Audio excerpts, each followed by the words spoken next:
हाँ देखिए, पहला क्वेश्चन है स्लैप ऑन द रिस्ट। शब्दों से रिलेट करते हुए चलेंगे, कराता हुआ चलूंगा ताकि आपका एक सेंस बनता चले। Slap on the wrist, slap माने होता है थप्पड़ और रिस्ट माने कलाई। तो कलाई पे थप्पड़ मारना। अब कलाई पे थप्पड़ मारना, भाई किसी को थप्पड़ मारना है हाथ पे थोड़ी मारते हैं, गाल पे मारते हैं। गाल पे आपने तेज से चाटा दिया। कलाई पे मारना माने जैसे किसी कोई बैठा हुआ है उसको ऐसे आपने कर दिया। ऐसे हम लोग नॉर्मली करते भी है कि कोई कुछ गलत कर रहा है तो आप ऐसे हाथ पे उसके ठोक देते हैं कि रहने दो, क्या कर रहे हो। तो ये जो नॉर्मल एक्सप्रेशन है जिसमें हम हाथ पे रिस्ट पे स्लैप कर देते हैं हल्का सा, वही एक इडियम्स बन गया। तो वहां पे हमने कोई बहुत तेज उसको नहीं मारा, टोका केवल। तो टोका तो मतलब बहुत तेज ना मारने के लिए, बल्कि माइल्ड पनिशमेंट। माने ये पनिशमेंट कैसा है, माइल्ड है, माने हल्का, हल्का दंड, बहुत ज्यादा नहीं। कोई ऐसा आपने उसको पनिशमेंट नहीं दिया, माइल्ड माने हल्का, केवल उसको एक हल्का सा कहा कि ये गलत कर रहे हो। तो सब वर्ड से ही हम इसको रिलेट कर सकते हैं, स्लैप ऑन द रिस्ट। आगे आते हैं, नेक्स्ट देखते हैं। अगला जो हमारा क्वेश्चन है, नेक्स्ट क्वेश्चन है a shot in the dark. शब्दों से ही समझिए, शॉट माने शॉट लगाना, इन द डार्क माने अंधेरे में। तो अंधेरे में हाथ पांव चलाना। अंधेरे में हाथ पांव चला रहे हैं, सोचिए जरा, अंधेरा है जहां कुछ दिख नहीं रहा है तो आप हाथ पांव चला रहे हैं। तो अगर उजाला रहेगा तो आप देख के किसी की तरफ वार करेंगे। अंधेरा है तो आपको कोई अंदाजा नहीं मिल रहा, आप ऐसे ही हाथ पांव चला रहे हैं। तो मीनिंग में देखे आए क्या होगा, randomly doing something the outcome of which is unknown. माने रैंडमली ऐसी चीजें कर रहे हैं, जैसे ऐसे अंधेरे में हाथ पांव चला रहे हैं कि कहां पे कोई चीज है, या किसी को मारने का प्रयास कर रहे हैं। अब अंधेरा है, आपको दिख तो कुछ रहा नहीं है, एक अंदाजे से आप कर रहे हैं, उसका परिणाम आपको पता नहीं है, पता नहीं वो व्यक्ति जिसको आप मारने का प्रयास कर रहे हैं वो है कि नहीं है। तो असॉल्ट इन द डार्क हो गया, अंधेरे में हाथ पांव मारना, माने randomly doing things outcome of which is unknown, ऐसा काम करना जिसका परिणाम हमें पता नहीं कि क्या होगा, अंदाजे से हम कोई काम कर रहे हैं। और तो कोई ऑप्शन हो नहीं सकता। Blind man's cane, shooting in the night, looking at the stars, ये कोई सेंस नहीं देगा। यही आपका सही ऑप्शन है, शॉट इन द डार्क। मैं सेंस बताता चल रहा हूं आपको कि कैसे ये इडियम उत्पन्न हुआ है। अब बुल मार्केट, शेयर मार्केट आप देखते होंगे।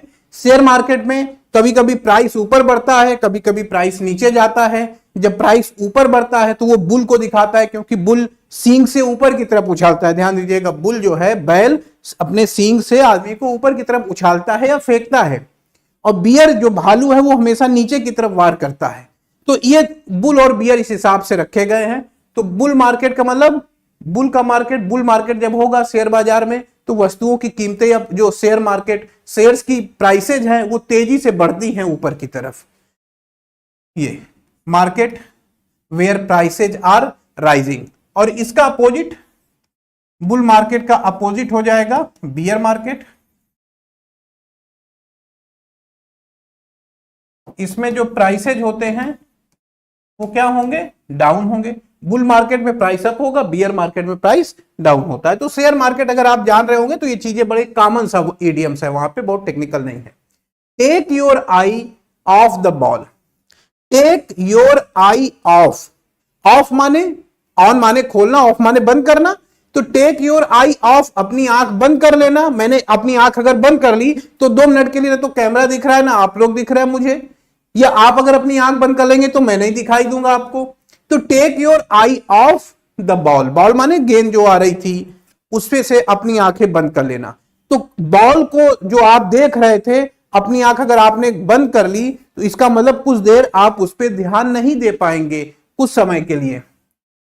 To stop paying attention for a moment, सीधा सीधा लिखा हुआ है और कोई मीनिंग हो ही नहीं सकता। टेक समवन फॉर ग्रांटेड, किसी चीज को हल्के में लेना। Take an advice from a wrong person, गलत व्यक्ति से सलाह लेना। Deteriorating and headed for complete disaster, एक पूरी तरीके से खतरे की तरफ बढ़ना और नुकसान होना, ऐसा कोई मीनिंग नहीं है।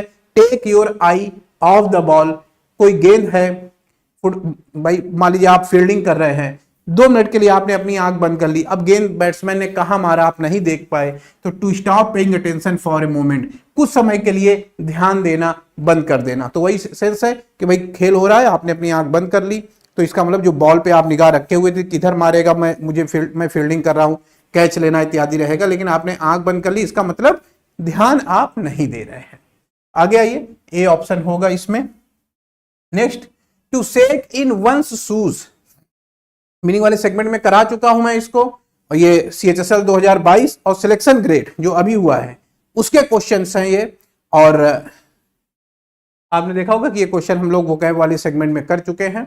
सेक वन शूज, सेक माने हिलना या कांपना, वन शूज माने जूतों में, अपने जूतों में हिलना, यानी जूते में क्या होगा, पैर होगा आपका, तो सेक इन वन शूज माने अपने जूतों में हिलना या कांपना, यानी आपके पैर का कांपना। और पैर आपका कब कांपेगा, जब आपको डर लगेगा, जब आप भयभीत होंगे। तो सीधा सीधा शब्दों से जुड़ा हुआ इडियम्स है टू बी अफ्रेड, भयभीत होना। इस चीज को आपको समझना है, जैसे हिंदी में मुहावरे हैं या लोकोक्तियां हैं जो हमारे दैनिक जीवन की किन्हीं किन्हीं घटनाओं से प्रेरित होकर के बनाई गई हैं, सेम उसी तरीके से इंग्लिश में इडियम है, प्रोवर्ब है, वो भी इंग्लिश के किन्हीं किन्हीं घटनाओं से प्रेरित होकर बनाई गई हैं। लेकिन चूंकि इंग्लिश यहां का नहीं है, इंग्लैंड या वेस्ट की भाषा है, हमें वहां का परिदृश्य नहीं पता है, इसलिए हम कई बार चीजों का सेंस नहीं बना पाते हैं। जबकि वही चीज अगर हिंदी में आ रही है, हिंदी के जो मुहावरे हैं या हिंदी की जो लोकोक्तियां हैं, उनको हम शब्दों के आधार पे समझ लेते हैं, शब्दों के आधार पे कर लेते हैं। तो कुछ उसी तरीके से आपको रिलेट करने का प्रयास यहां पे करना है। आगे आइए, सेक इन वन शूज हो गया। Next, a fish out of water, मछली आउट ऑफ माने बाहर आ गई, वाटर माने पानी, तो पानी से मछली को बाहर निकालना। अब सोचिए जरा, अगर आप मछली को पानी से बाहर निकालेंगे तो क्या होगा, उसका जीवन मुश्किल हो जाएगा, वो वहां पे सरवाइव नहीं कर पाएगी, एक ऐसे एटमॉस्फेयर में पहुंच जाएगी जो उसके अनुकूल नहीं है। पानी उसका जीवन है, पानी में ही वो रहती है। अगर आप उसको पानी से बाहर निकालेंगे तो कैसे वातावरण में आ जाएगी जहां पे उसको सरवाइव करने में दिक्कत आएगी, क्योंकि पानी के बाहर का जो जीवन है वो उसके अनुकूल नहीं है। तो वही लिखा हुआ है, ए ऑप्शन सीधा सीधा, a person out of a customed environment, एक व्यक्ति जो कि अभ्यस्त वातावरण से बाहर आ गया है, जिस वातावरण में वो रह रहा है उससे अलग हो गया है, a fish out of water हो जाएगा। बाकी इसमें से कोई सेंस नहीं, किल समवन नहीं होगा, किसी की आलोचना कर रहा, मरा हुआ व्यक्ति, ये कोई ऑप्शन सही नहीं है, ऑप्शन ए सही है। To meet one's Waterloo, Waterloo का युद्ध नेपोलियन बोनापार्ट और ब्रिटेन तथा प्रसा की सेनाओं के बीच में हुआ था, जिसमें नेपोलियन बोनापार्ट जो कि फ्रांसीसी शासक था उसकी बुरी तरह से हार होती है, और इसी युद्ध के बाद से नेपोलियन बोनापार्ट के साम्राज्य का पतन और खुद नेपोलियन बोनापार्ट का पतन हो जाता है, और नेपोलियन बोनापार्ट का जो अस्तित्व था वो फ्रांस के या यूरोपियन इतिहास में समाप्त हो जाता है। तो वाटरलू का जो युद्ध था वो नेपोलियन बोनापार्ट के लिए अंतिम निर्णायक लड़ाई साबित हुआ, जिसमें वो पूरी तरह से हारा, और फिर वहीं से उसकी विजय गाथा समाप्त हो गई, वहीं से उसकी यश गाथा समाप्त हो गई। तो मीट वंस वाटरलू का मतलब हुआ किसी चीज अपने वाटरलू से मिलना। वाटरलू से मिलना का मतलब किसी भी चीज में बुरी तरह से परास्त होना, जैसे कि नेपोलियन बोनापार्ट हुआ है, वहीं से ये इडियम्स निकला है। और ऑप्शन सी देखिए सीधा है, to be badly defeated in a contest, किसी प्रतिस्पर्धा या प्रतियोगिता में बुरी तरीके से पराजित होना। आगे आते हैं, to be in two minds, simple शब्दों से है, टू बी माने होना, इन टू माइंड्स माने दो मन होना। एक मन कर रहा है कि क्लास करूं, एक मन कर रहा है कि क्लास ना करूं, आपका डबल माइंड हो गया, दो माइंड हो गए, माने दुविधा की स्थिति में होना, असमंजस की स्थिति में होना। इन ए डायलमा, इन ए डायलमा का मतलब दुविधा की स्थिति में होना।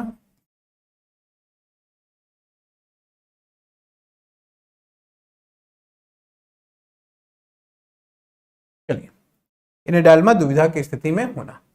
फ्लैक ऑफ, क्या सेंस निकल के आएगा बताइए जरा, देखिए, is pressure on something, make most effort, क्या सेंस देगा, स्लैक ऑफ।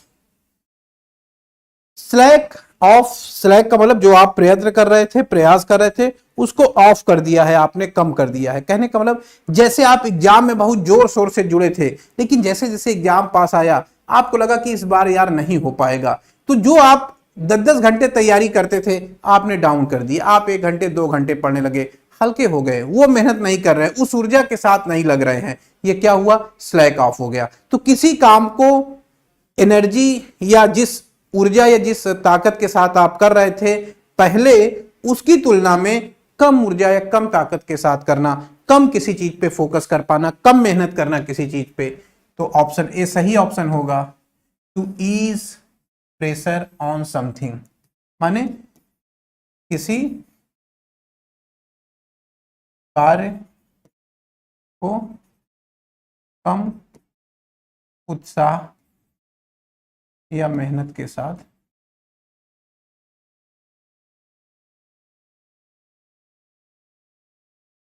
ठीक है, to ease pressure on something, जितनी मेहनत या उत्साह के साथ कर रहे थे कम कर देना उस मेहनत या उत्साह को, आपका स्लैक ऑफ कहलाएगा। पिग इन ए पोक क्या सेंस होगा? पिग मैंने बताया शब्दों से समझिएगा, पिग माने सुअर और पोक माने होता है बोरा। तो पिग इन द पोक प्राचीन का मिडिवल टाइम का ये है इडियम्स, और उस समय जो व्यापारी इत्यादि आते थे सुअर को बेचने के लिए, पिग को बेचने के लिए, तो वो बोरे में छोटे छोटे बच्चों को सुअर के बच्चों को लेके आते थे, तो बोरे में बांध करके रखते थे। तो पिग इन द पोक, वैसे ही बोली लगा दी जाती थी, खरीदने वाला खरीद भी लेता था। तो पिग इन द पोक माने जो सुअर है वो बोरे में बंद है, बेचने वाले ने बेच दिया, खरीदने वाले ने खरीद भी लिया, लेकिन बोरा खोल के देखा नहीं कि अंदर किस कंडीशन में वो है, कैसा है, सही है, खराब है, क्या है, लेकिन वो खरीद लिया। तो वहीं से इडियम से बना पिग इन द पोक, बोरे में बंद सुअर। और बोरे में बंद इसका मतलब खरीदने वाले के हिसाब से है ये इडियम्स, कि जो व्यक्ति खरीद रहा है वो अभी चीजों को सही तरीके उसने जांच पड़ताल नहीं किया और ऐसे ही ले लिया। तो ऑप्शन में आते हैं टू ऑब्स्ट्रक्ट समवन्स वर्क, किसी के कार्य को बाधित करना। A brave man amongst all the cowards, सभी कायरों के बीच में एक बहादुर व्यक्ति का होना। Something that is bought without examine properly, देखिए वही तो है, कुछ ऐसी चीज जिसको आपने खरीद तो लिया है लेकिन सही तरीके से उसका जांच पड़ताल नहीं किया। मार्केट में गए आम खरीदने के लिए, बोल दिए भाई 1 किलो आम तौल दो, अब उसने भी देखा कि आप ध्यान नहीं दे रहे हैं, थोड़ा सड़े गले या पुराना आइटम उसने एक काली पन्नी में बांध के आपको दे दिया। अब लेके घर चले आए, अब घर में आके जब खोल के देख रहे हैं तो आम उस क्वालिटी का नहीं है, तो क्या हो जाएगा? पिग इन ए पोक, something that is bought without examining properly. आगे आइए, over and above. Over and above कहां से ये इडियम्स बना होगा? सिंपल इडियम्स है, ट्रक में भर के, ट्रैक्टर में भर के कोई सामान ले जा रहे हैं, पूरा ट्रैक्टर भर दिया, अब तो जगह ही नहीं बची हुई है, आप कहां रखे? कहते ऊपर रख दो, ऊपर लाद दो इसको। या कार से कोई सामान लेके जा रहे, जगह नहीं रह गई, कार के अंदर पूरा फुल हो गया, कहां रख? अब अभी भी सामान है, ऊपर रख दो। तो ये ऊपर क्या रखा हुआ है? ये वो अतिरिक्त सामान है जो अंदर नहीं आ पाया है, वही इडियम्स बना ओवर एंड एबव। ओवर ऊपर है, एबव ऊपर है, क्या है? वो सामान है, वो एक्स्ट्रा सामान है जो आपके भीतर या गाड़ी के अंदर नहीं आ पाया था, यानी इन एडिशन टू, किसी चीज के अतिरिक्त किसी चीज का होना। समझ गए होंगे आप? जो मैं कहानी बता रहा हूं उससे रिलेट करके माइंड में रखेंगे तो चीजें आपके दिमाग में काफी समय तक बनी रहेंगी। कहीं न कहीं इन इडियम्स की उत्पत्ति उन्हीं तरीकों से हुई है। ठीक है, आगे आइए। Ace in the hole, ace in the hole क्या सेंस निकलेगा? ये गेम से रिलेटेड वर्ड है, लेकिन अब चूंकि वो गेम भी हम लोग नहीं खेलते हैं तो ऐसे एग्जाम्पल को देना भी मेरे लिए थोड़ा कठिन होगा और आपके लिए समझना भी थोड़ा कठिन होगा। क्या सेंस निकल करके आएगा एस इन द होल का? कहने का तात्पर्य है होल माने कोई छेद हो गया, एस का मतलब हो गया कि उसमें आपने किसी गड्ढे में कुछ अपनी कीमती चीजें, कुछ ऐसी चीजें आपने छुपा के रखी थी जिसको समय आने पर आप यूज कर सकेंगे। तो इस आधार पे B option, a major advantage that one keeps hidden until an ideal time, माने एक ऐसा लाभ जो किसी व्यक्ति ने छिपा के रखा था कि इसको समय आने पर हम यूज करेंगे, वही लिखा हुआ एस इन द होल।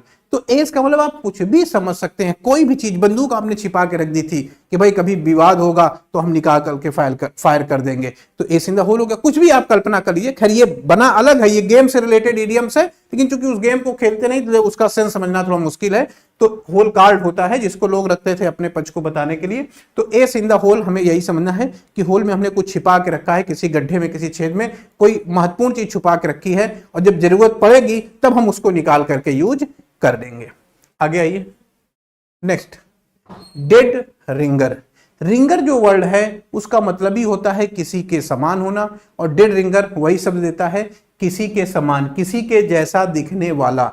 ये जो रोहन है वो अपने पिता का डेड रिंगर है, माने अपने पिता के समान दिखाई पड़ता है। तो ये वर्ड टू वर्ड मीनिंग है, रिंगर का मतलब ही होता है किसी के समान दिखाई पड़ना। D option, an exact duplicate, माने किसी के समान दिखना या होना। आगे नेक्स्ट, फॉर ओल्ड टाइम सेक। सेक माने होता है फॉर ऑनेस्ट सेक, ईमानदारी के लिए। फॉर ओल्ड टाइम सेक्स, पुराने समय के लिए, पुरानी समय की चीजों के लिए। तो कभी कभी ऐसा होता है कि हम पुरानी किसी चीज को याद करने के लिए ये काम करते हैं, पुरानी किसी अपनी बातों को, पुरानी किसी अपनी समय को। जैसे कई मित्र हैं, कई दिन से आप नहीं इकट्ठा हुए थे 2 साल 4 साल पहले, आप कभी बड़ा एंजॉय आपने किया था, तो फिर आप याद दिलाते हैं कि यार देखो कितना मजा आया था उस समय जब हम लोग इकट्ठा हुए थे, चलो फिर से इकट्ठा हुआ जाता है। तो ये क्या हो गया, ओल्ड टाइम सेक्स हो गया, माने वो जो पुराना समय आपने बिताया, बहुत उसमें आपको आनंद आया था या बहुत अच्छा समय था, उसी चीज को याद के लिए, उसी चीज को आप दोबारा, उन भावनाओं को, उस समय को जीना चाहते हैं। तो सेंटेंस देखिए, बी ऑप्शन सीधा सीधा आएगा, because of sentimental memories of the past.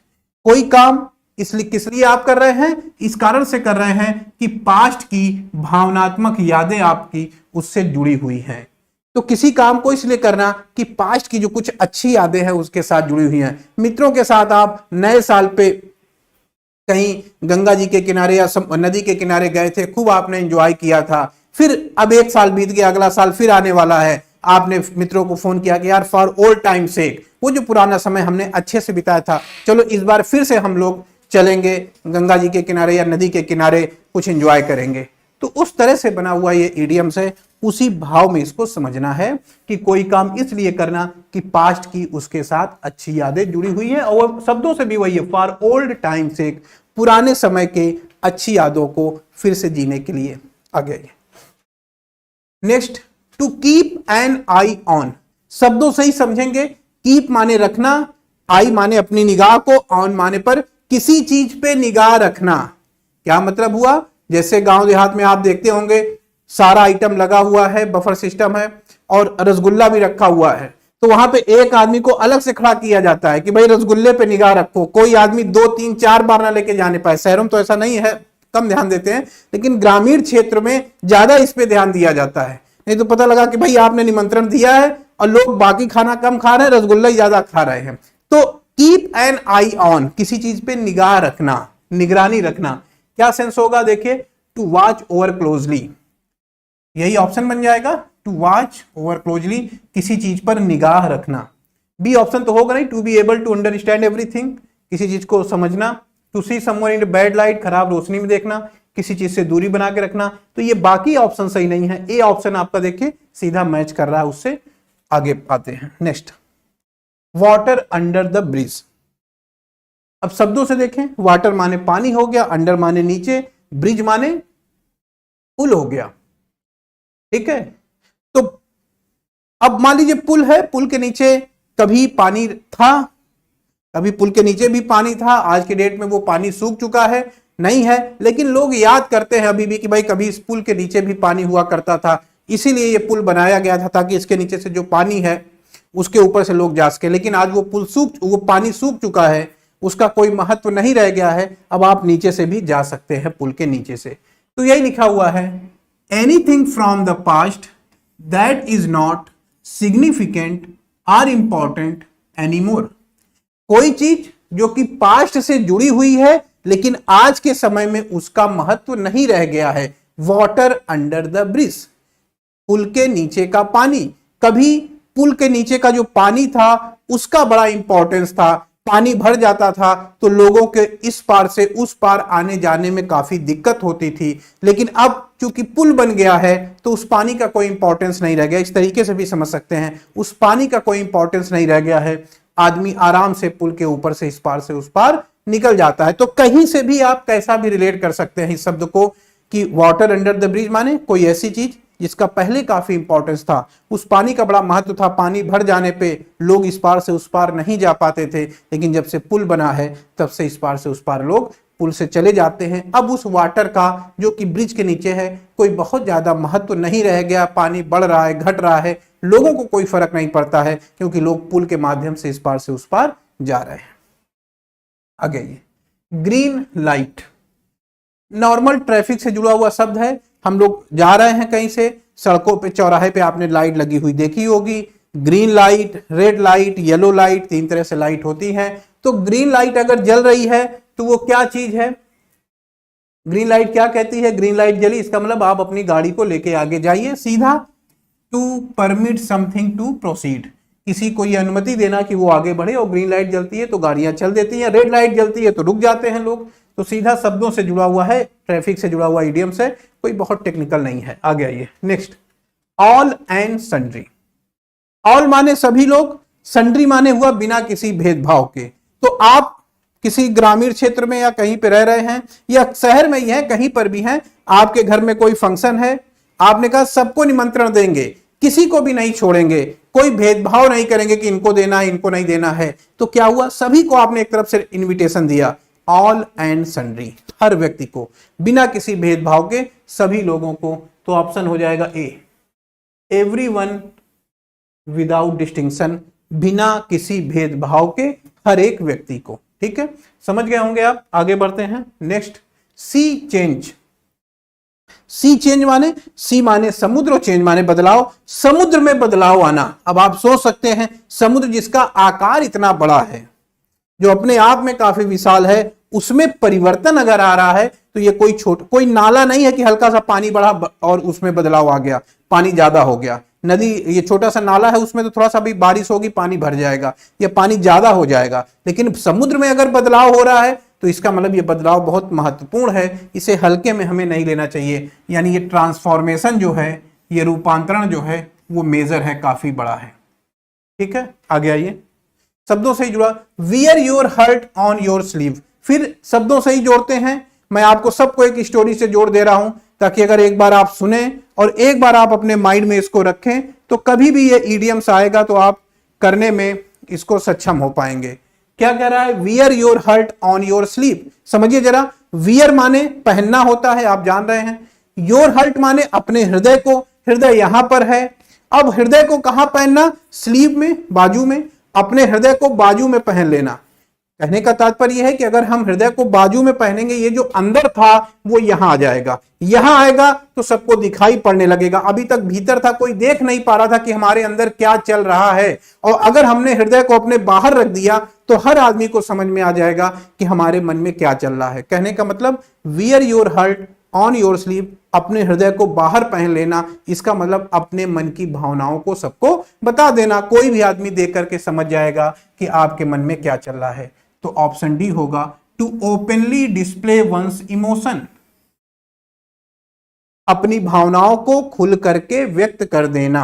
समझे? शब्दों से जोड़िए, वियर योर हर्ट, अपने हृदय को पहन लेना अपनी स्लीव पर। तो भाई हृदय तो भी अंदर था, लेकिन अगर आप उसको बाहर पहन लेंगे तो हर आदमी को दिखाई पड़ेगा कि आपके मन में क्या चल रहा है। To openly display one's emotion, अपने मन की भावनाओं को खुल करके व्यक्त करना।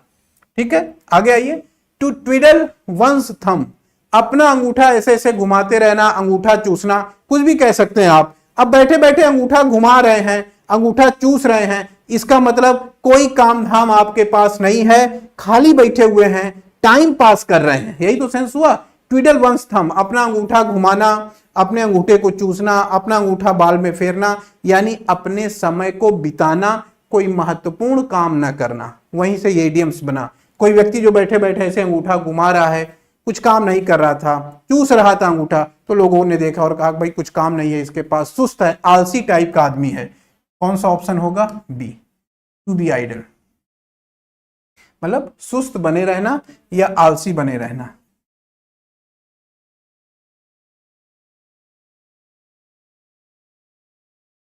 आगे आइए। Give cold shoulder. देखिए वार्म और कोल्ड शब्द हैं। वार्म वेलकम, वार्म वेलकम माने दिल खोल करके स्वागत करना, वही कोल्ड वेलकम हो गया, कोई व्यक्ति आपके घर में आया, आप बहुत प्रसन्न है, उसको उसके आने को लेके बहुत उत्साहित हैं, वार्म वेलकम हो गया। कोई व्यक्ति आपका मित्र कोई घर में आया, उसको देखते ही आपने मन ही मन सोचा कहां से ये आ गया, एसएससी सीएचएसएल का मेरा एग्जाम होने वाला है, अब आ गया है तो 1-2 घंटे हमारा लेके जाएगा, इधर उधर की बातें करेगा और बिना चाय पिए यहां से खिसकेगा नहीं, तो मन में आपके जो फीलिंग आ रही है उत्साहित नहीं है, ये कोल्ड वेलकम हो जाएगा। मुस्कुराएंगे, स्वागत करेंगे उसका, लेकिन अंदर से नहीं स्वागत होगा। तो वही सेंस है गिव कोल्ड शोल्डर, माने किसी को, शोल्डर माने कंधा, कंधा देने का मतलब कैसे, नहीं कंधा देते हैं माने सहारा देते हैं, लेकिन कैसा सहारा आप दे रहे हैं, कोल्ड शोल्डर दे रहे हैं, माने मन से आप उसको सहारा नहीं दे रहे हैं, मन आपका नहीं है। देखिए ऑप्शन क्या हो जाएगा, ये इग्नोर, अवॉइड और बी अनफ्रेंडली टुवर्ड समवन, किसी के प्रति, किसी को इग्नोर करने की कोशिश करना, किसी को अवॉइड करने की कोशिश करना, किसी के प्रति अनफ्रेंडली होने की कोशिश करना। बी तो होगा नहीं, think only of one thing, केवल एक चीज के बारे में सोचना। सी भी नहीं हो सकता है, start doing something before appropriate time, सही समय के पहले कोई काम शुरू कर देना। बी गिल्टलेस, माने मन में कोई अपराध बोध ना होना, ऐसा कोई सेंस नहीं बनेगा। किसी को भाई अगर हम किसी को शोल्डर दे रहे हैं इसका मतलब उसको सहारा दे रहे हैं, कोल्ड शोल्डर दे रहे हैं इसका मतलब मन से हम नहीं कुछ करना चाह रहे हैं, हम उसको इग्नोर करना चाह रहे हैं, उसके अनफ्रेंडली होना चाह रहे हैं, उसकी चीजों को टालना चाह रहे हैं। तो ऑप्शन ए ज्यादा सही है, कर लेंगे। वार्म और कोल्ड से हमेशा ध्यान रखिएगा। To sleep like a dog, अब ऑप्शन देखें, ए ऑप्शन कह रहा है to make noise while sleeping, सोते समय आवाज करना। बी कह रहा स्लीप साउंडली, सोना। टू बी लेस माइंडफुल, किसी चीज पे ध्यान न देना। टू बी इनसोमिनिक, कुछ अनिद्रा में होना। तो क्या सेंस देता है स्लीप लाइक ए डॉग। अब अगर हम अपने भारतीय दर्शन के हिसाब से चलेंगे तो यहां पे तो कहा गया है विद्यार्थी के 5 लक्षण बनाए गए हैं, काक, चेष्टा, वको, ध्यानम, स्वान, निद्रा। उसमें एक पॉइंट ये भी रखा गया है, उस हिसाब से जोड़ेंगे तो गलत हो जाएगा, क्योंकि मैंने बताया कि ये सारी, ये इंग्लिश हमारे यहाँ की भाषा तो है नहीं, हमारे यहाँ का तो भाई हम लोग काक, चेष्टा, वको, ध्यानम, स्वान, निद्रा वाला इस तरीके से बोलते हैं, लेकिन चूंकि वेस्ट के परिवेश में ये चीजें हैं तो वेस्ट के परिवेश के हिसाब से, वहां की किसी घटना के हिसाब से ये चीजें बनाई गई हैं। तो स्लीप लाइक ए डॉग, कुत्ते की तरह सोना, वहां पर ये जो घटना है वो इस तरीके से ली गई है कि भाई कुत्ते एक तरीके से सो रहे थे, बेखबर होके सो रहे थे, ध्यान नहीं दे रहे थे, तो उस वहीं से इडियम बन गया कि भाई कुत्ते की तरह सोना, तो सोना ही है टू स्लीप साउंडली। कुत्ते की तरह सोना माने गहरी नींद में सोना, बेखबर होकर के सोना, ये सेंस निकल के आएगा। आगे आइए, आर्म्ड टू द टीथ। अब शब्दों से समझिए, आर्म माने हथियार होता है और उस नाउन का वर्ब बनाया गया आर्म्ड, माने हथियारों से लैस होना। और हथियारों से लैस कहां तक है, टू द टीथ माने दांत तक, माने सर से लेकर पांव से लेके दांत तक, पूरा नीचे से लेके ऊपर तक हथियारों से लैस है, ये भाव निकल के आ रहा है। आर्म टू द टीथ माने दांत तक हथियार रख लेना, नीचे से लेके ऊपर तक हर जगह हथियारों को रख लेना। अब बताइए क्या ऑप्शन हो सकता है। ए कह रहा है डिफरेंट अटैकिंग टेक्निक्स, अलग अलग तरीके की अटैकिंग टेक्निक्स। बी कह रहा है have no weapon to fight, युद्ध करने के लिए कोई भी हथियार ना होना। सी कह रहा है safeguard oneself in every possible way, हर संभव तरीके से अपने आप को सुरक्षित करने की कोशिश करना। और डी ऑप्शन कह रहा है fully armed having many weapons. तो अभी मैंने आपको बताया ना कि आर्म टू द टीथ माने दांत तक हथियार रखना, इसका मतलब बहुत सारे हथियार रखना, अपने आप को पूरी तरीके से हथियारों से लैस कर लेना। ऑप्शन कौन सा बनेगा, D, fully armed having many weapons. Next, a purpose of nothing. A purpose of nothing, 4 option दिए गए हैं, सोचिए जरा क्या हो सकता है। A purpose of nothing, a purpose का मतलब क्या हुआ, किसी चीज की प्रासंगिकता, किसी चीज की उपयोगिता। ए पर्पस का सेंस होता है, ए पर्पस माने उपयोगिता या किसी चीज की प्रासंगिकता या उसका रेफरेंस, रेलिवेंस। तो रिलेवेंस या appropriateness of anything is called a purpose. A purpose माने किसी चीज की कुछ उपयोगिता है या कुछ उसका रेलिवेंस है। अब सेंटेंस कह रहा है ए पर्पस ऑफ नथिंग, माने उपयोगिता किस चीज की है, ऑफ नथिंग माने कुछ भी नहीं है। तो ए पर्पस ऑफ नथिंग माने किसी चीज की कुछ भी उपयोगिता ना होना, यही तो सेंस दे रहा, ए पर्पस ऑफ नथिंग, किसी चीज की कोई भी उपयोगिता ना होना। Option A, having no relevance to any previous discussion or situation, किसी मुद्दे से संबंधित, यानी ये शब्द कहां से बना, किसी टॉपिक पे डिस्कशन हो रहा था, उस पे आपने मान लीजिए हमारा डिस्कशन चल रहा है, हम वर्ल्ड का कोई टॉपिक डिस्कस कर रहे हैं, भारत की विदेश नीति पे अगर हम चर्चा कर रहे हैं, और भारत की विदेश नीति पे चर्चा करते समय अगर हम साहित्य पे आ जाएं, साहित्य की बातें करने लगे, तो व्यक्ति कहेगा कि भाई ये ए पर्पस ऑफ नथिंग है। जहां इतना गंभीर मुद्दा चल रहा है भारत की विदेश नीति से रिलेटेड कि कैसे हम चीजों को करें, वहां पे साहित्य जैसे मुद्दों की बात करना ए पर्पस ऑफ नथिंग हो जाएगा, माने इसका कोई रेलिवेंस नहीं है इस समय बात करने के लिए। ठीक है, जैसे मैं ही आपको समझा रहा हूं, ये आपका सीएचएसएल के पेपर के हिसाब से है। अब इसको पढ़ाते समय आपको लगू इधर उधर की कहानी सुनाने, तो आप कहेंगे सर प्लीज ये ए पर्पस ऑफ नथिंग है, इसका रेलिवेंस नहीं है, टाइम हमारे पास कम बचा है, इस समय टू द पॉइंट चीजों को बताइए, ज्यादा बात नहीं करेंगे, नहीं तो ए पर्पस ऑफ नथिंग हो जाएगा, कोई उसका उद्देश्य नहीं रह जाएगा, कोई उसका मुद्दा नहीं रह जाएगा। आगे आइए, once in a blue moon, देखिए वंस माने एक बार, ब्लू मून माने नीले चंद्रमा में, शब्दों से जोड़िए, नीले चंद्रमा में एक बार, एक तो चंद्रमा नीला दिखाई दे और उसमें एक बार दिखाई दे कोई, नीले चंद्रमा में एक बार दिखाई देने का मतलब क्या हुआ, जैसे हिंदी में कहते हैं ईद का चांद हो जाना, ईद का चांद हमेशा नहीं दिखाई देगा, कभी कभार दिखाई देगा, साल में एक आध बार दिखाई देगा, वैसे ही इंग्लिश में बनाया गया है once in a blue moon, नीले चांद में एक बार, यानी बहुत कम दिखाई देना, रेयरली। शब्दों से ही जोड़ने की कोशिश करिए, चीजों को अगर आप शब्दों से जोड़ेंगे तो बड़े आसानी से ये चीजें आपके माइंड में सेट हो जाएंगी, जैसे मैं बता रहा हूं उस हिसाब से जोड़ते चलिए। ए बोल्ट फ्रॉम द ब्लू, सीधा सीधा ब्लू माने क्या हुआ, आकाश, द ब्लू लिखा हुआ है, ब्लू माने नीला, नीला आकाश होता है, और बोल्ट माने क्या हुआ, बिजली, तो आकाश से बिजली का गिरना, यही तो सेंस आया, a bolt from the blue, आकाश से बिजली का गिरना। अब आकाश से बिजली गिरेगी, दो बातें हैं, देखिए, पहला ये कब गिरेगी और कहां गिरेगी ये फिक्स नहीं है, आकाश से बिजली कब गिरेगी और कहां गिरेगी ये फिक्स नहीं है, बारिश हो रही है, पता नहीं किस समय बिजली की गड़गड़ाहट हो और कहां पे गिरे, तो ये जहां भी गिरेगी वहां अनएक्सपेक्टेड होगा, पहला पॉइंट। और दूसरा, ये जब गिरेगी तो फायदा नहीं पहुंचाएगी, जहां गिरेगी वहां पे चीजों को तहस नहस कर देगी, नुकसान पहुंचाएगी। तो ये दो क्लू आपको माइंड में रखने हैं, बोल्ट फ्रॉम द ब्लू में ये एक अनएक्सपेक्टेड घटना है और एक हानिकारक घटना है। आ जाइए, ऑप्शन डी, सीधा सीधा टिक कर देंगे, और कुछ है ही नहीं। एन अनएक्सपेक्टेड इवेंट, एक ऐसी घटना जिसकी हम अपेक्षा नहीं कर सकते, उम्मीद नहीं कर सकते कि कब कहां पर हमें क्या नुकसान हो जाएगा। जोड़ लेंगे सीधा सीधा वर्ड से ही, लायंस माउथ, शब्दों से जोड़िए, लायंस माने शेर का और माउथ माने मुंह। अब शेर के मुंह में होना, तो सोचिए शेर के मुंह में अगर कोई है तो इसका मतलब क्या, अब वो शेर का निवाला बनने वाला है, बहुत खतरनाक स्थिति में है, कभी भी उसका कुछ बुरा हो सकता है। A dangerous situation, Lions mouth a dangerous situation, बहुत ही खतरनाक हिस्सा स्थिति। इसी तरीके से है लायंस शेर, आप जान रहे होंगे शेर का हिस्सा। अब भाई शेर कोई छोटी मोटी चीज नहीं है, शेर का हिस्सा, शेर जंगल का राजा है, उसका हिस्सा हमेशा बड़ा होगा, तो ए मेजर पार्ट,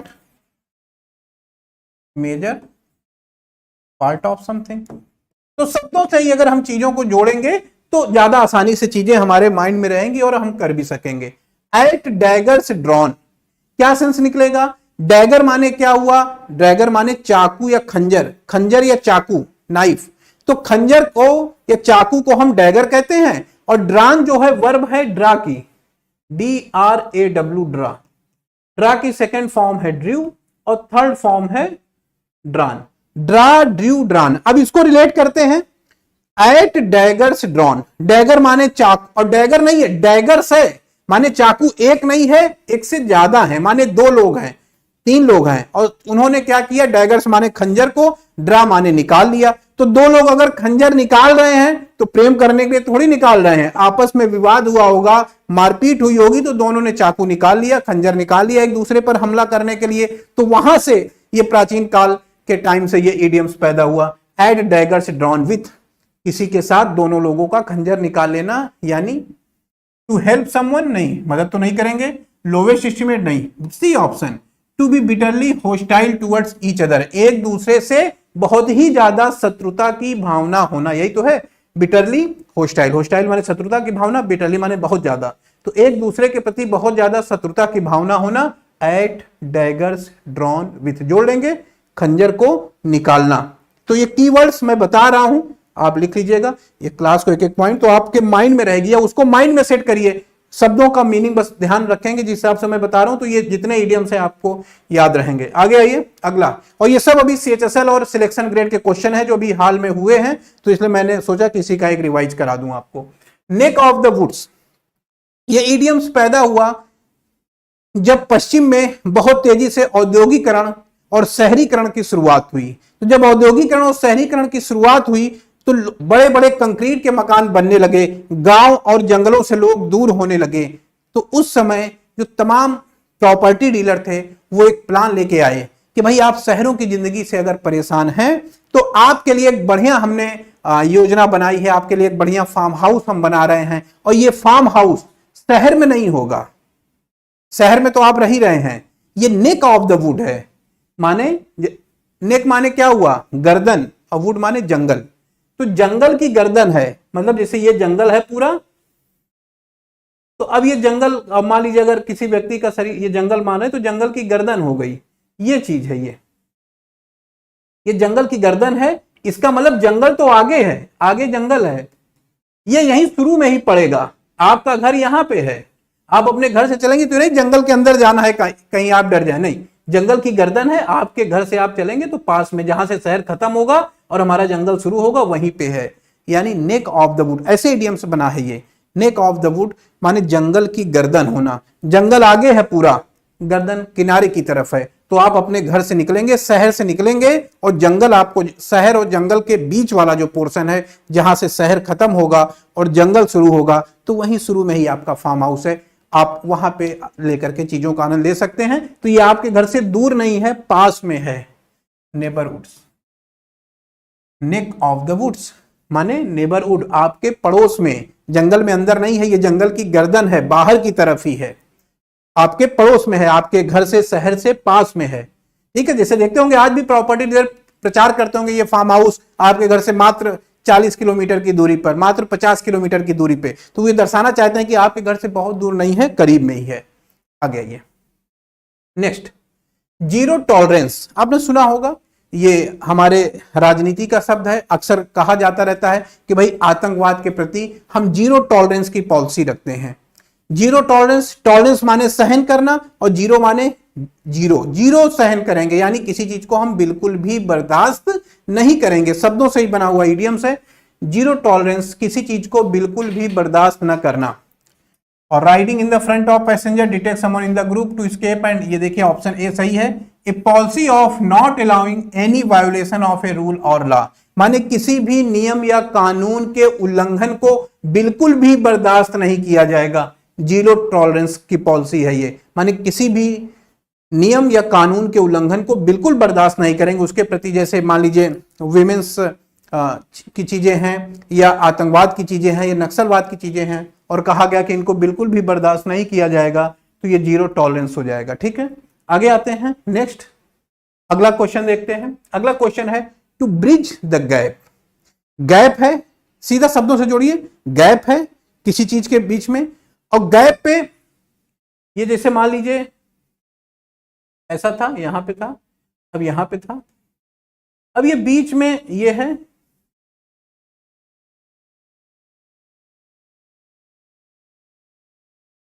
अब इन दोनों के बीच में देखिए काफी बड़ा गैप है।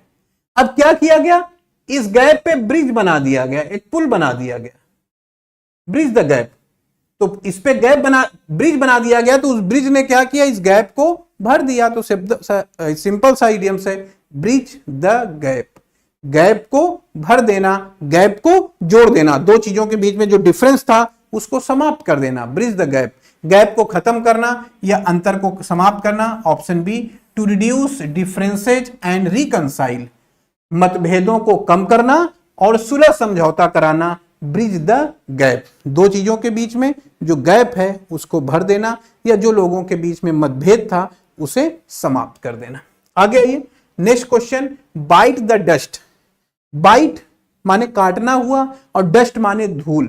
तो बाइट द डस्ट का मतलब क्या हुआ, धूल को काटना। और धूल कब काटेंगे, धूल तब आप काटेंगे जब आपका मुंह धूल में जाएगा, और मुंह धूल में पड़ा हुआ है, उसी से उठ नहीं पा रहे, इसका मृत्यु आपकी, उसका मतलब आपकी कहीं न कहीं मृत्यु हो गई है। बाइट द डस्ट माने डाई, डाई का सेंस देगा। आगे आइए, ब्लेसिंग इन डिसगाइज, क्या सेंस निकल के आएगा, सोचिए जरा। ब्लेसिंग इन द डिसगाइज, बताइए क्या आंसर हो सकता है इसका।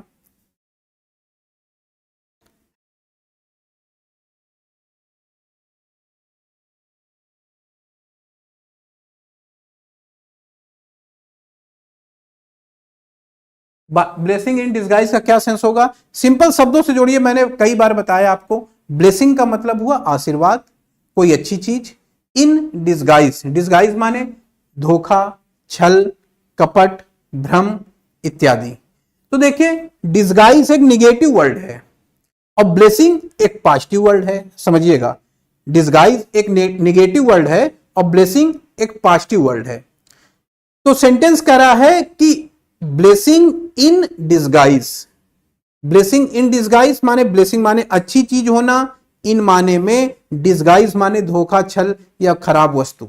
तो खराब वस्तु में अच्छी चीज होना, यही तो भाव निकल के आया। जैसे हिंदी में हम कहते हैं कीचड़ में कमल का खिलना, यही तो सेंस है, कीचड़ में कमल का खिलना। तो वही है ब्लेसिंग इन डिसगाइज, खराब चीज में अच्छी चीज का होना। माने कोई ऐसी चीज जो निगेटिव थी, आपको लग रहा था कि मेरा बहुत बुरा हुआ, लेकिन उससे फायदा हो जाना। बात समझ पा रहे हैं, कोई नकारात्मक चीज थी। जैसे आप देखिए, कई ऐड देखते होंगे, किसका मुझे जस्ट याद नहीं आ रहा, चॉकलेट या किस चीज का ऐड है, उसमें एक ओल्ड लेडी खड़ी रहती है, सामने एक व्यक्ति खाता रहता है, और ओल्ड लेडी उससे कहती है कि भाई थोड़ा सा आ जाओ यहाँ पे, ये हमारी मदद करा दो, इस तरीके से रहता है। लेकिन वो कुछ रिएक्ट नहीं करता, बस वहीं खड़े खड़े खाता रहता है। तभी अचानक से ऊपर से काफी ज्यादा सामान गिर जाता है और वो बूढ़ी महिला बच जाती है। तो यहां पर वो नहीं आया उसकी मदद करने के लिए, उसको बुरा लगा कि भाई मेरी मदद करने के लिए नहीं आ रहा है, लेकिन उसके नहीं आने कारण ही उस बूढ़ी महिला की जान बची। तो कभी कभी निगेटिव में अच्छी चीजें हो जाना, खराब चीजों से फायदा हो जाना, आपका ब्लेसिंग इन डिसगाइज कहलाता है। ऑप्शन देखिए क्या लिखा क्या होगा इसमें, ये bad things that turns out to be good, खराब चीजें जो कि अच्छी आपके लिए साबित हो, कोई बुरी चीज जो आपके लिए बेहतर साबित हो जाए, वो ब्लेसिंग इन डिसगाइज होगा। पेडल टू द मेटल, ये सिंपल इडियम्स है, कार से बना हुआ है। गाड़ी आप ड्राइव कर रहे हैं, कार चला रहे हैं, बाइक चला रहे हैं, तो कार में पेडल माने पैर आपने रखा, मेटल माने वो जो एक्सीलेटर होता है धातु का बना हुआ है। तो पेडल टू द मेटल माने अपना पेडल, अपना पैर, पेडल मतलब पैर, अपना पैर मेटल पे रखना माने एक्सीलेटर पे रखना। और अपना पैर अगर आप एक्सीलेटर पे रखेंगे तो क्या हो जाएगा, B option, to go full speed specially while driving a vehicle. सीधा सीधा बना हुआ शब्द है, pedal to the metal. Pedal माने पैर रखना, मेटल माने एक्सीलेटर पर, और एक्सीलेटर पे पैर रखेंगे अगर तो गाड़ी आपकी भागने लगेगी। बी ऑप्शन हो जाएगा आपका। अगला ऑप्शन देखिए, अगला क्वेश्चन, अगला क्वेश्चन है हाई एंड ड्राई। हाई माने एक तो काफी ऊपर है और ड्राई माने शुष्क है। तो एक तो ऊंचाई पे काफी ज्यादा है और दूसरा वहां सूखा भी है। तो आप सोचिए किसी हाइट पे आप जाएं और एकदम वहां पे सूखा हो, तो ऐसी जगह जाने का मन करेगा? नहीं जाने का मन करेगा। इसका मतलब ये जगह ऐसी है जहां लोग रहते नहीं है, क्योंकि ऊपर बहुत है और सूखा है, वहां पर न तो हरियाली है न बारिश के कोई निशान है, अच्छी जगह नहीं है, एबंडेंट। B option. तो हाई एंड ड्राई का सेंस होता है, शब्दों से जोड़िए, हाई माने एक तो काफी ऊपर है और दूसरा ड्राई है, कुछ भी वहां पे नहीं पाया जाता, एकदम सब चीज सूख गई है। इसका ऐसी जगह है आपको जो मिले, जैसे पहाड़ों में देखिए हाई एंड ड्राई, एवरेस्ट की चोटियों पे जाइए या बहुत ऊंचे पहाड़ों पे जाइए, तो जो पहाड़ की जैसे जैसे ऊंचाई बढ़ती जाती है, हाई माने हाइट उसकी बढ़ती जाती है, वैसे वैसे वनस्पतियां इत्यादि गायब होती जाती हैं। ऊंचे पहाड़ों पर बड़े बड़े पेड़ नहीं पाए जाते फिर। तो हाई एंड ड्राई इडियम्स बन गया, काफी ऊंचाई पे है और शुष्क है, माने वो जगह ऐसा है जो एबंडेंट है, त्यागा हुआ क्षेत्र है, वहां पर लोग नहीं निवास कर रहे हैं, वो पॉपुलेटेड एरिया नहीं है। इस चीज को ऐसे याद कर लेंगे। आगे आइए। Next, the whole ball of wax. The whole ball of wax शब्दों से ही जुड़ा हुआ है। होल बॉल माने सारी बॉल, वैक्स माने मोम होता है। कहानी अलग है इसकी। मोम की संपूर्ण बॉल, उस समय मोम की बॉल में लपेट करके किसी के उत्तराधिकार की चीजों को लुढ़काया जाता था, जहां पर वो चीजें रुकती थी वो संपूर्ण एरिया उसको दे दिया जाता था। तो सेंस हम उतना लंबी कहानी में न जाकर के शब्दों से जोड़ेंगे। होल बॉल ऑफ वैक्स, मोम की पूरी गेंद, यानी अगर एक गेंद है मोम की तो वो होल बॉल हमें मिल गई, पूरी बॉल मिल गई, किसी को हमने उसमें से हिस्सा नहीं दिया, यानी एवरीथिंग, पूरी चीज। The whole ball of wax, wax की पूरी गेंद यानी हर चीज आपको मिल गई, उसमें से आपको किसी दूसरे को हिस्सा देना नहीं पड़ा। आगे आइए। नेक्स्ट है dead lock.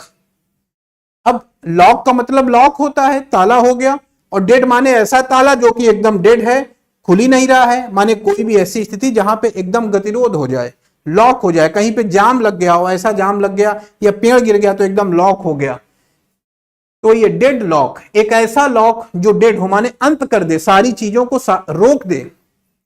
A state in which progress is possible, नहीं है, नहीं बनेगा, हाँ सॉरी यही है, इम्पॉसिबल है, ठीक है। अ state in which progress is impossible, सही है। एक ऐसी अवस्था जहां पर विकास संभव न हो, वो डेड लॉक हो जाएगा। लॉक माने लॉक और डेड माने मृत्यु की तरीके, एकदम बंद कर दिया उसने, जहां से आप आगे नहीं बढ़ पा रहे हैं, आगे बढ़ेंगे तो चीजें नष्ट हो जाएंगी, तो डेड लॉक कहा जाता है, गतिरोध। वैसे एक नॉर्मल वर्ल्ड भी है जहां पे चीजों रुक जाती हैं, आगे डेवलप नहीं हो पाती हैं। Next, method to my madness, शब्दों से जोड़ते हैं। मेथड माने तरीका हुआ, मैडनेस माने पागलपन।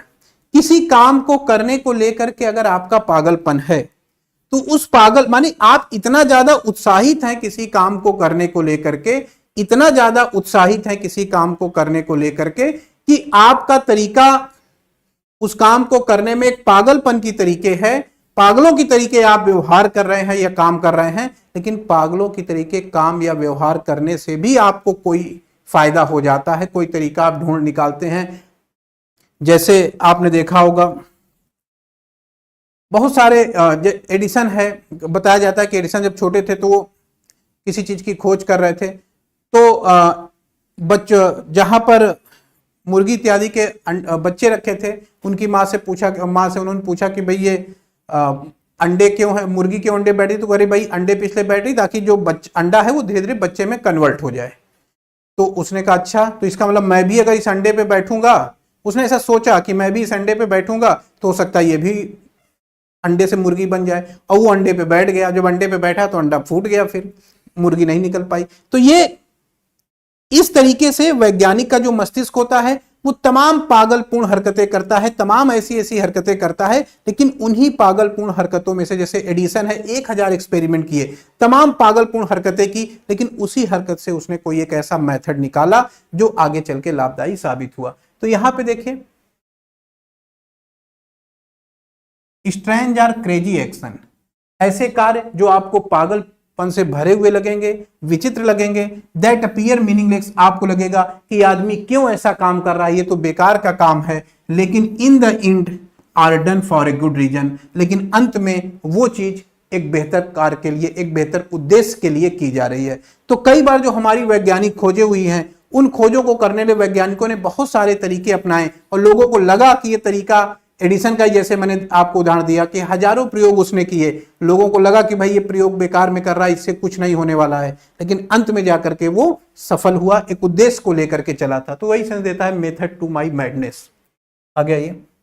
टू मेक वंस मार्क, शब्दों से जुड़ा हुआ है। मेक माने बनाना, वंस माने अपना, मार्क माने निशान, अपना निशान बनाना, यानी अपनी छाप छोड़ना। यही तो हिंदी में हम बोलते हैं, हिंदी में भी है मुहावरा, अपनी छाप छोड़ना। इंग्लिश में है मेक वंस मार्क। तो सीधे सीधे मीनिंग टू मीनिंग जोड़ लीजिए इसको, अपनी छाप छोड़ना। और अपनी छाप छोड़ने का मतलब क्या? जब आप प्रयास नहीं करेंगे या कोई पॉइंट सिद्ध करेंगे या उदासीन बने रहेंगे या सफलता हासिल करेंगे, तो छाप कब छोड़ेंगे?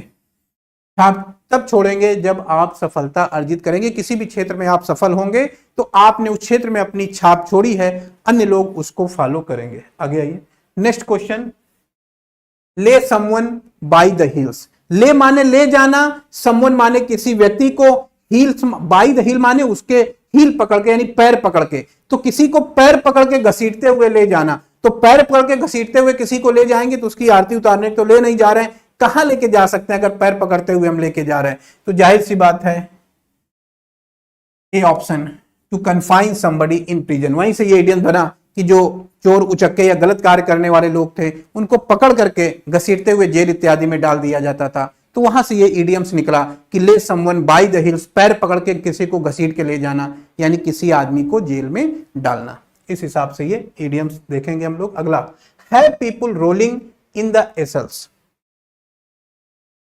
एल्स का क्या सेंस होता है? एल्स का सेंस होता है कि जैसे आप बस में सफर कर रहे हैं तो देखिए बस में या ट्रेन में, दोनों में आप बस में देखिए जैसे इधर सीट है, इधर सीट है, बीच में वो पैसेज है जहां से आप जाते हैं, समझ रहे हैं? इधर सीट हो गई, इधर सीट हो गई, बीच में वो पैसेज है जहां से आप जाते हैं। तो वो जो पैसेज है जिसमें से आप जा रहे हैं वही है आइल्स। सिंगुलर इसका देखेंगे, ये सिंगुलर हो गया, ये प्लूरल है। तो आइल्स जो है सिंगुलर वर्ड है, इसको आप ऐसे समझिए जैसे आप टिकट बुक कर रहे हैं, मान लीजिए, ठीक है, प्लेन में टिकट बुक कर रहे हैं तो आपके सामने ऑप्शन आया कि भाई विंडो सीट चाहते हैं या आइल्स सीट चाहते हैं। विंडो सीट का मतलब हुआ खिड़की की तरफ आपकी सीट रहेगी, आइल्स सीट का मतलब हुआ खिड़की की तरफ नहीं रहेगी बल्कि इस तरफ रहेगी जहां बीच में वो पैसेज है जहां से लोग आ जा रहे हैं। तो समझ गए होंगे। अब मीनिंग देखिए क्या है। हैव पीपुल, हैव माने रखना, पीपुल माने लोगों को, रोलिंग, रोल माने लुढ़कना, लोगों को लुढ़कते हुए देखना। कहां? इन द आइल्स माने उस पैसेज वाले गलियारे में, वो जो बीच में गलियारा है उसमें लोगों का लुढ़कना।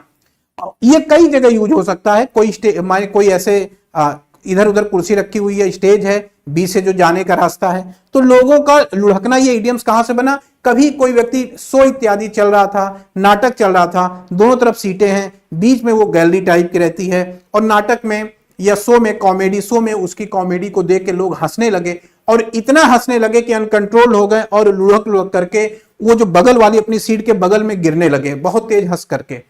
तो वहां से ये इडियम्स पैदा हुआ कि have people rolling in the aisles, माने लोगों का उस पैसेज में लुढ़क जाना यानी बहुत ज्यादा क्या होना। ये D option, make an audience laugh uncontrollably, माने किसी ऑडियंस का अनियंत्रित तरीके से हंसना।